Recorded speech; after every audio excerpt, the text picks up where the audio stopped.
both newly elected to Congress. He represented all of Montana. I had a little piece of Washington State. But it was a political tsunami, the Watergate bill, that ushered something like 77 newly elected members of Congress. And when we arrived in Washington, D.C., the media went wild. They attached all these labels to us. The Watergate babies, the Watergate rebels, the Watergate reformers. And last year there was a book written about this class called the Class of '74. But many who arrived then were committed to the reforms, but a few had higher aspirations. And one was Max Baucus, that took him to the U.S. Senate 4 years later. And he served with distinction for 37 years. And the last 7, he was chairman of the Senate Finance Committee. And I can tell you, for all the people in this room this evening, there's no committee more important than the Senate Finance Committee. It had the last word on trade and tariffs and taxes and health care. And he was chairman during that important period in the Senate. And all those years he served, around 2014, as we got into December, maybe he was thinking about retirement. He never shared it with me. But Barack Obama picked up on it and asked if he would serve as ambassador to China. And you think about it. Of course, the U.S. has ambassadors everywhere in the world. There's no country more important to the United States than China. And Barack Obama picked the right person. Why? Because as chairman of that Senate Finance Committee, he was more knowledgeable than anybody on trade, and that became the central issue in our bilateral relationship. And when you nominate someone to be ambassador, it goes to the Senate to be confirmed. Think about this. When it was put to a vote, he received 96 votes to 0. Now, you might not think that's consequential, but he was chairman of that Finance Committee when they had some of the most controversial and contentious issues, including the Affordable Care Act. Very partisan. And yet, when he was nominated, every single Republican voted to confirm him. And it's testimony to the respect that everybody had for Max Baucus when he served in the U.S. Senate. Well, then he said, yes, Mr. President, off to Beijing to be ambassador to replace Gary Locke, our beloved son here in Washington State, who's here in spirit, but not in person this evening. But it was a very important period during our bilateral relationship, and the ambassador is pivotal. So when you think about it, Max Baucus was not only the most powerful man in the Senate, but he's become ambassador to the most important country in the world. And it's really significant in terms of what his contributions have made, and we're so pleased that he's traveled all the way over with his wife Melanie to be in Seattle and join us this evening and share his insights and views about the bilateral relationship. And I am so proud to introduce Ambassador, Senator, Chairman Max Baucus.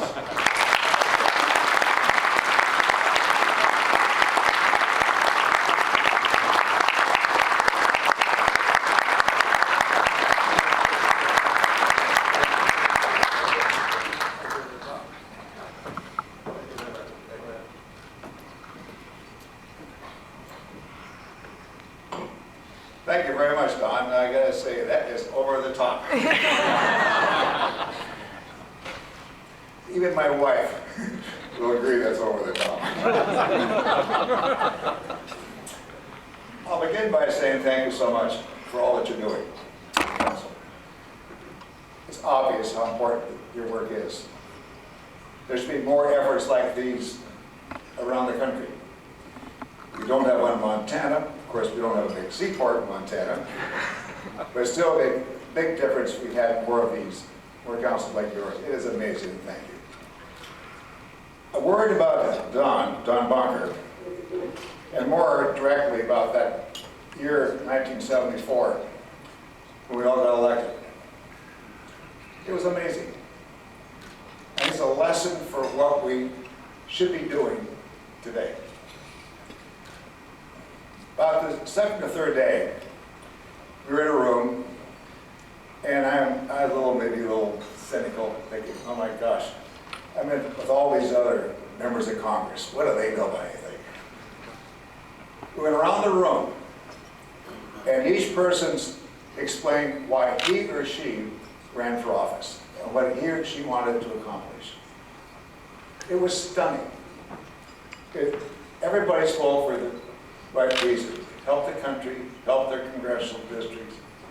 It was very, very, very exciting. It was inspiring. And I wish that today, the members of Congress would get in the room together and ask what they want to do, be more like it was back then in 1974.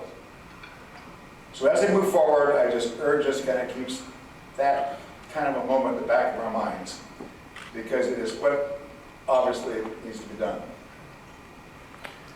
Second, I'm not going to introduce or acknowledge all the wonderful people I've seen here tonight, although I've got to just pay some homage to the state of Washington, Scoop Jackson, Warren Magnuson, Giants. We were all together in Washington, Idaho, Montana. I arrived at the Senate. Scoop put his arm around me in the Senate elevator and said, Max, we Northwesterners, we got to stick together. He didn't have to say that, because by that time with Magnuson and Jackson, my gosh, everybody knew with all the appropriations, Washington sank right into the earth. There are so many projects that they brought back home to Washington. It was wonderful. We've got two great senators now, and Patty and Maria Campbell. I know them well. They're very good people. So thank you for electing them. I'd like to say a word about State Roy. State Roy epitomizes what's best about America. State Roy has had an amazing career in the United States Foreign Service. These days, when American government officials, especially our Foreign Service officers, are if not criticized, they're looked down upon, are days when we should remember people like State Roy. I've known State for years. I went back to Beijing a long time ago, the old embassy. State is the ambassador. He kindly spent some time with me explaining something about China. I was very, very impressed with you, State at that time. And I know all that you've done since. Represent all the Foreign Service officers that have done so much for our country. I'd like us to give a great round of applause for State and for our Foreign Service officers who work so hard.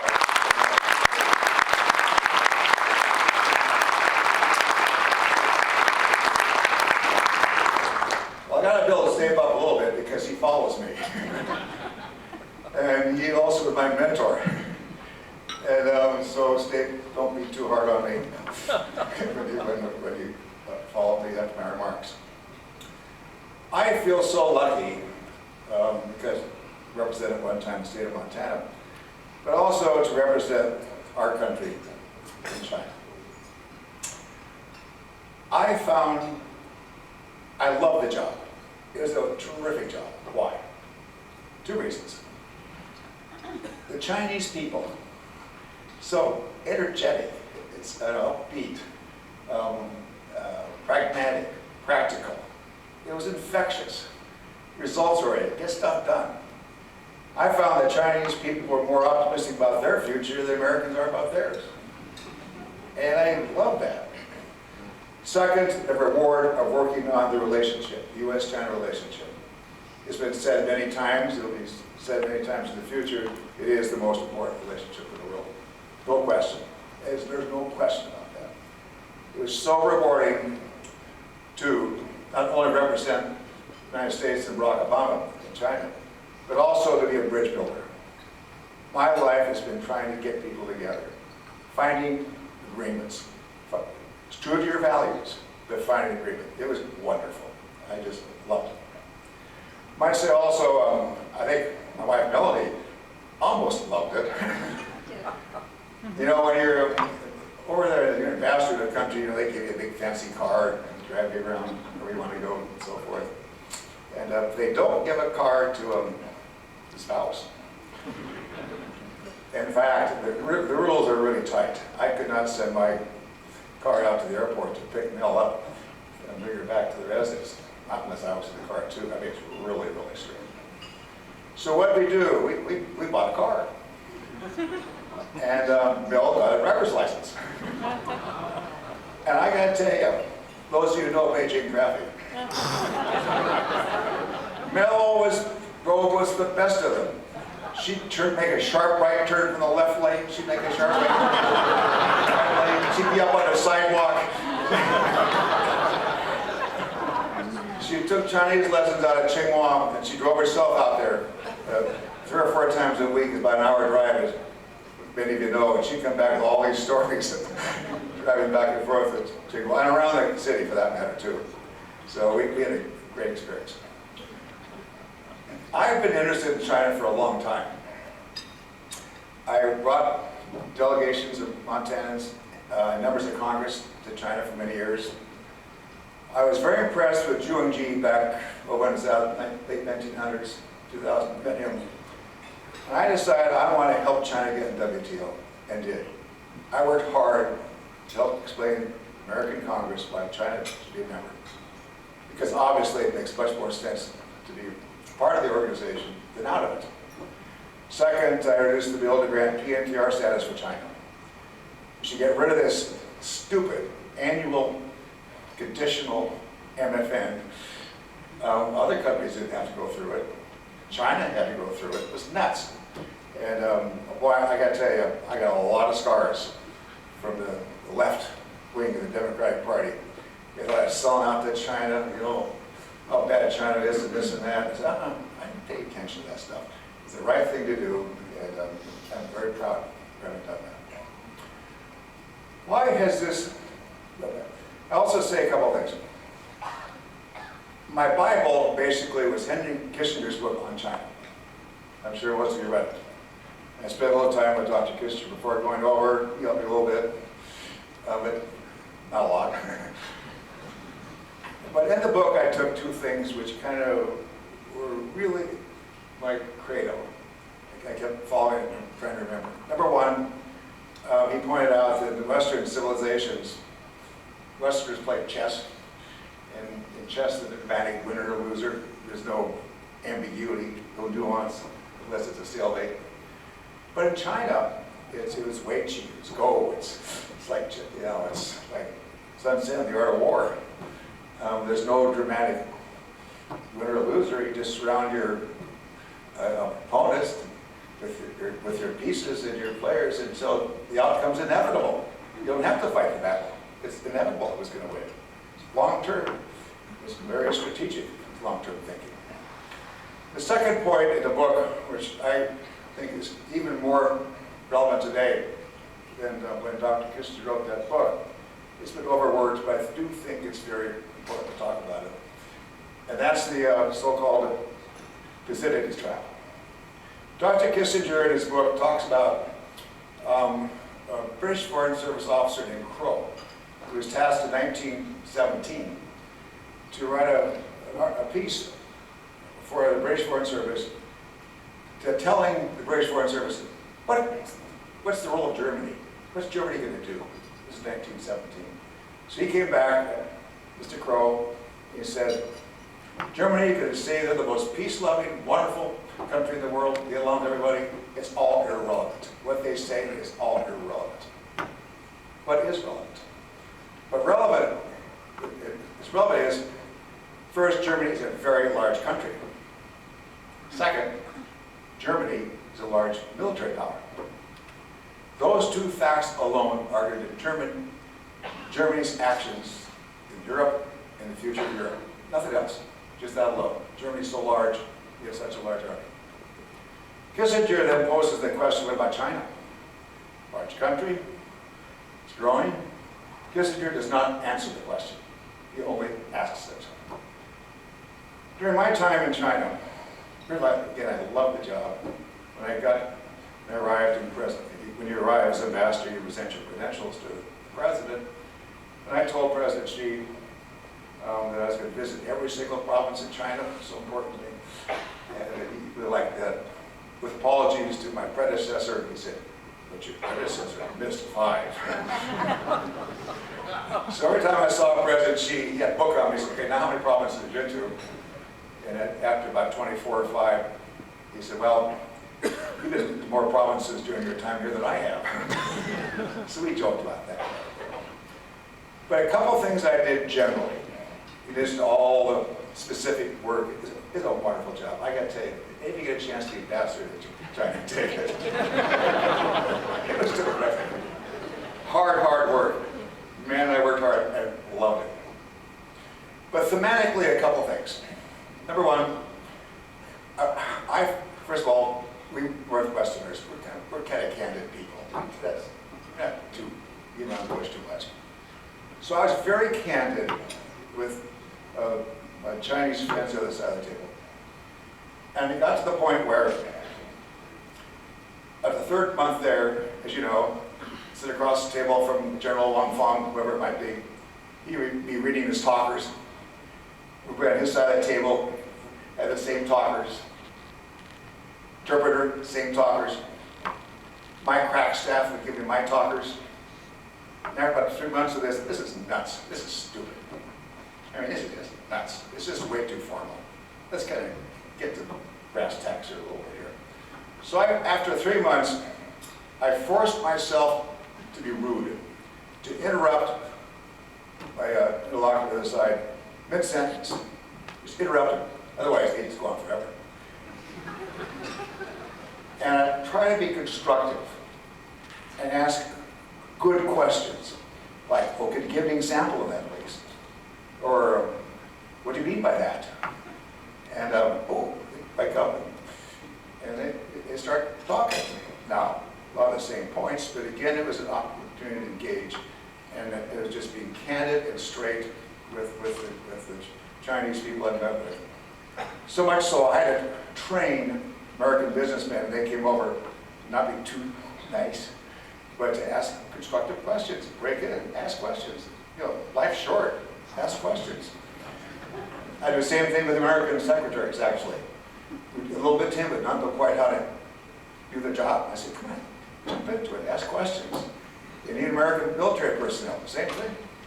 And I know they really appreciate it, very much so. I know because it was constructive, it wasn't speaking down to them, no arrogance, no American exceptionalism, we're better than you. We're just trying to get an answer to this question in an even, straightforward way. I also would begin to ask the Thucydides question after about 4 or 5, 6 months. I asked it constantly with Chinese leadership. And then I put it this way, look at, what are we to think the United States, the Western world, your GDP at that point, growth rate was 7%, it's going to double every 10 years. The military is going to double every 5, 6 years. Look at the trend line. And we don't really care what you say. What actions are you taking to show that you want to work with us, the United States and the West? And some of the actions you're taking don't sit too well, like South China Sea, like someone's protectionism. We talk about IP, technology transfer, It just, what are you doing here? Again, it's not words, it's deeds that count. what actions are you taking to really show you want to work with us? And they would listen. They never argued with me, but they were very attentive. They were really listening to us trying to, you know, embellish the point in a constructive way. Only at the end did they start to, some people say, well, actually, we're thinking about this, we're not sure what the answer is, but and so forth. It's you know, I think it's the question, not just for China, but maybe more importantly for the United States. So what are we going to do as a country, as we see China? I don't think we should talk about China's rise. China has risen. China's here. China's not going anywhere. But that is part, because China is so large and big and grown so much over these last 40 years, by the way, congratulations on your 40th anniversary. It's really meaningful. I think Americans are starting to lose a little confidence in ourselves. We've never faced something like this before. This is new. We're supposed to be number one, America. We're supposed to rule the world, the Western world anyway. A lot of Americans don't know very much about Asia. They know about Europe, 2 world wars, but not a lot about Asia. It's kind of threatening to an awful lot of Americans. So we have to ask ourselves as Americans the same question that I asked the Chinese. What our actions going to be to show what it really worked? Why have things gone south? I think it's partly because China is so big. They kind of got a little big for their britches, talking about China 2025, and that frightened a few people, focusing on all the new technologies in the future. Kind of Xi Jinping kind of bragging about it for a while. Now they've realized maybe they made a mistake by bragging about it. They should have just followed a little bit of Deng Xiaoping's Biden hide, but they didn't do that. They kind of proud themselves. And so we just don't handle this well. I have a couple, 3 ideas what we should be doing. Number 1, essentially, bottom line, it's mutual respect. China, we have to respect China for what it is. China has to respect us for who we are. It's partly trust a lot of it, but more than trust, it's respect. We cannot let China bully us. We cannot bully China. We're both too big and too proud. We cannot bully each other. It ain't gonna work. It's not gonna happen. The United States has to start getting its mojo back, generally. Number 1 is here at home. Strengthen our economy. We know what has to be done. It's infrastructure, it's education, it's all the things that make our country great. We've let things lapse for so long, we're paying the price. Economic power is the best projection of political power worldwide. If we're strong at home economically, other countries are going to notice that. They're going to see it, and they're going to appreciate it and respect it and admire it. We have to, number 1, be much stronger here at home. Number 2, we have to work with our allies. We haven't done that, and it's a huge mistake that we're not. When I was over in serving, the most important geopolitical matter that crossed my desk was TPP, Trans-Pacific Partnership.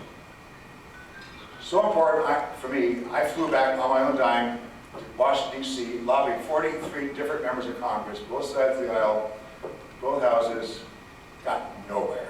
That was 2 months before the election. It was just toxic. Hillary Clinton made it toxic for the Democrats, Donald Trump made it toxic for everyone. President Trump said that winning a trade war is easy. I think we have seen how wrong that judgment was.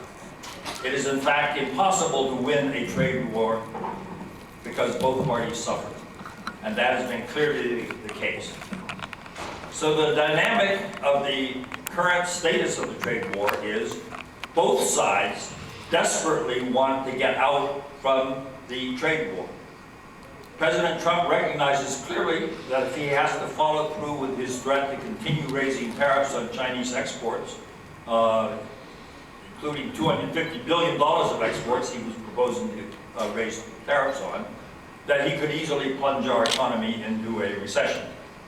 and going into an election year with a recession is not a good idea. So he is trapped in needing an agreement with China to end the trade war, but not being vulnerable to being accused of not having accomplished any more than his predecessors that he was so critical of in launching the trade war in the first place. It's easy to make the case that if you end the trade war at the present time, we will have accomplished less than we would have if we hadn't had the trade war. And the damage to the American people and the American economy would be less.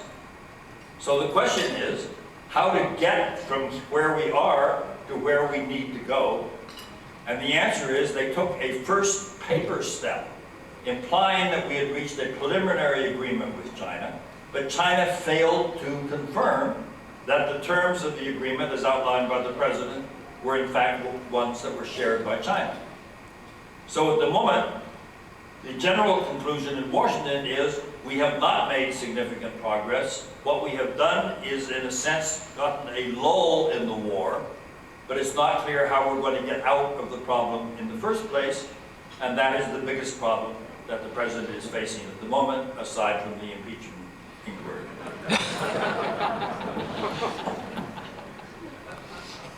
Well, we're into this part because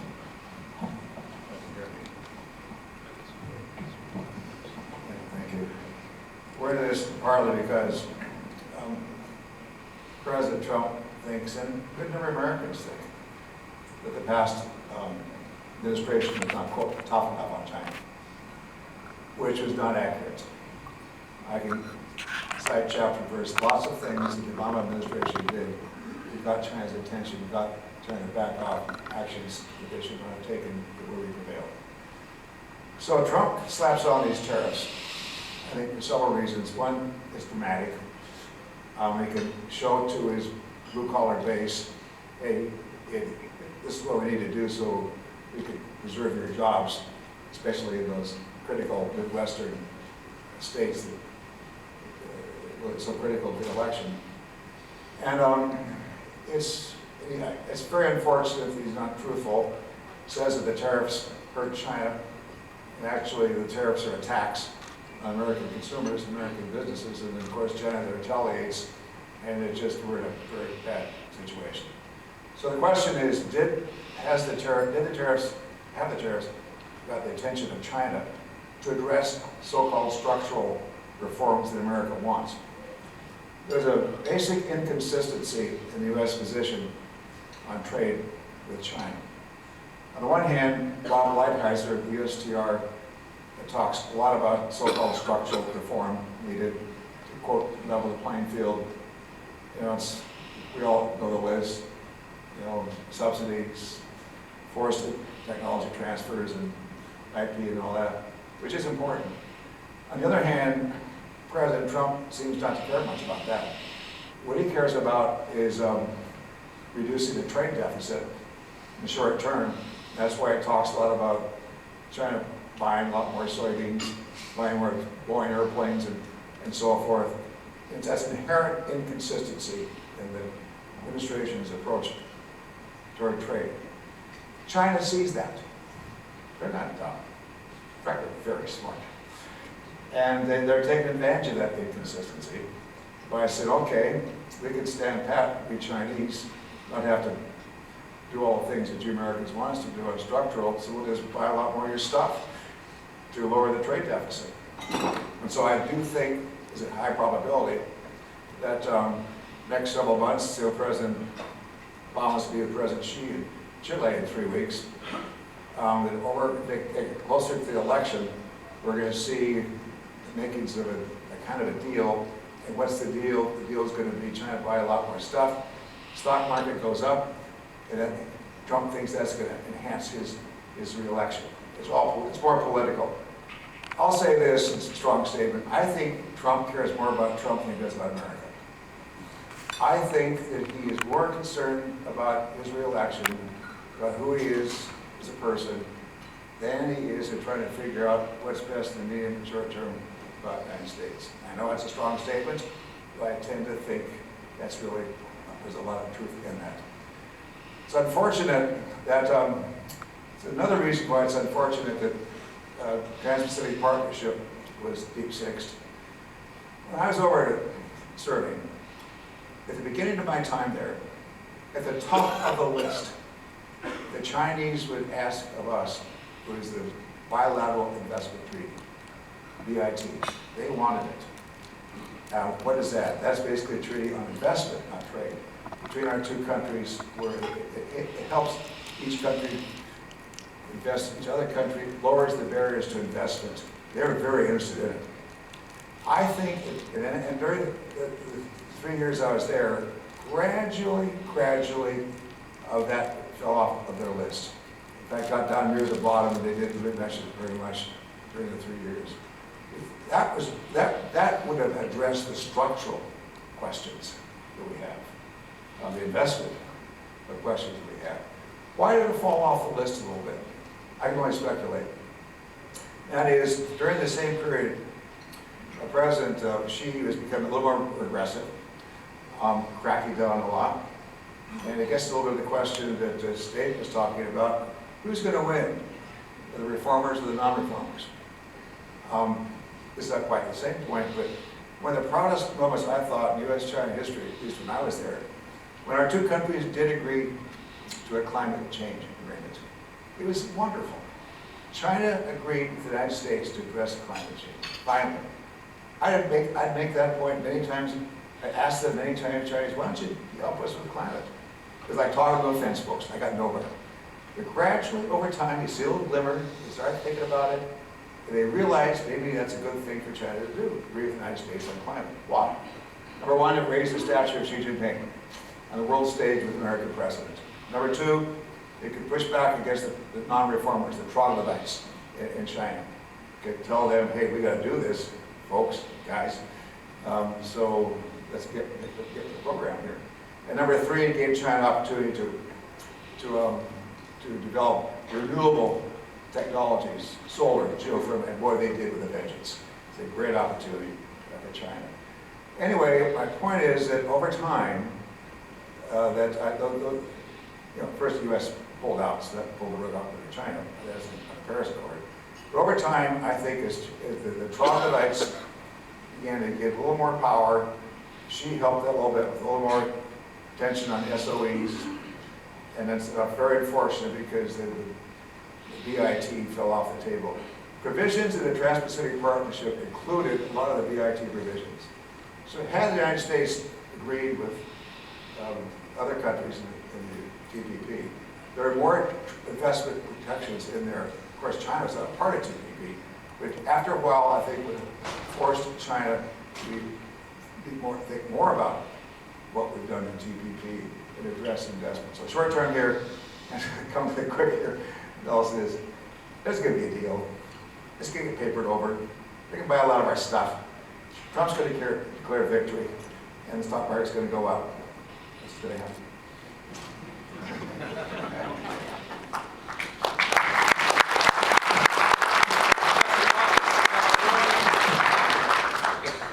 Ambassadors Bacchus, Ambassador Roy, thank you for your service. Thank you for being with us tonight. Thank you for your support of the council. Thank you for being here, and have a wonderful evening. Thank you.